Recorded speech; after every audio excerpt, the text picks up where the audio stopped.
you're the first scholar that's really kind of presented the concept of population replacement. I had never heard that those terms used in that particular sense, because when we watch television, for example, if we watch the History Channel, Discovery, or any of those ones that are depicting ancient Kemet, ancient Egypt, they generally use modern day Egyptians as the folks, or they'll use some of the imagery, phony imagery, or some of the imagery from the Ptolemaic era.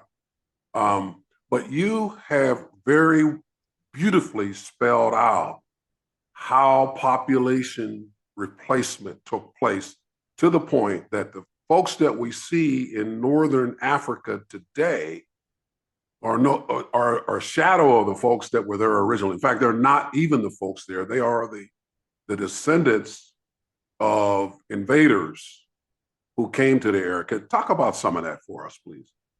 Yeah.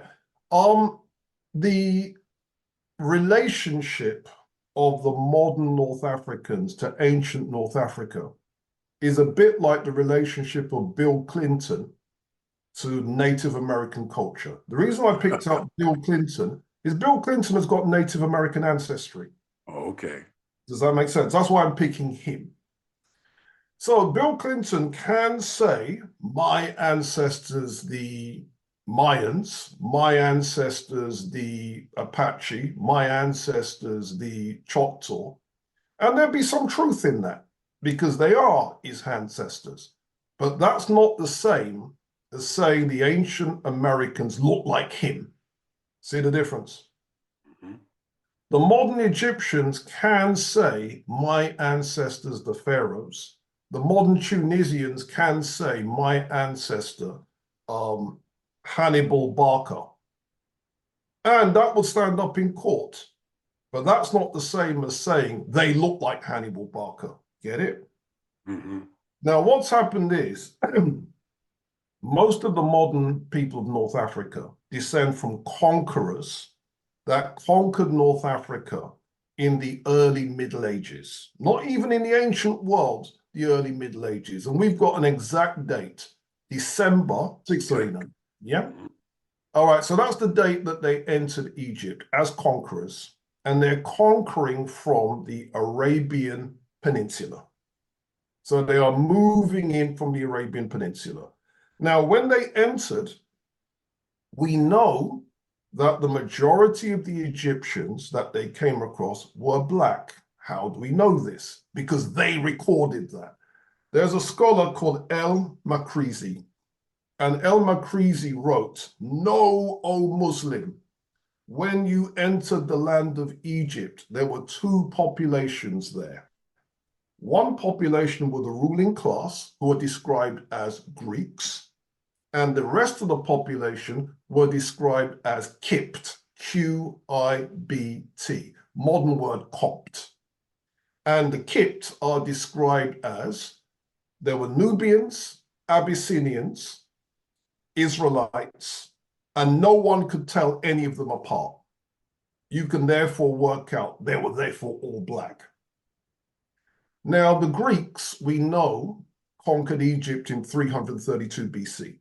Before that date, they weren't there. So who does that leave? The Kipt. Who were the Kipt? Nubian, Abyssinian, Israelite, that no one could tell any of them apart. Black. Now, when you say Abyssinian, you're talking the Ethiopians. That's right. That's right. That's right. So consequently, the Arabs themselves document this. So the source is El Makrizi. Then we have, you know, the Greeks conquered 332 BC. We've got their writings.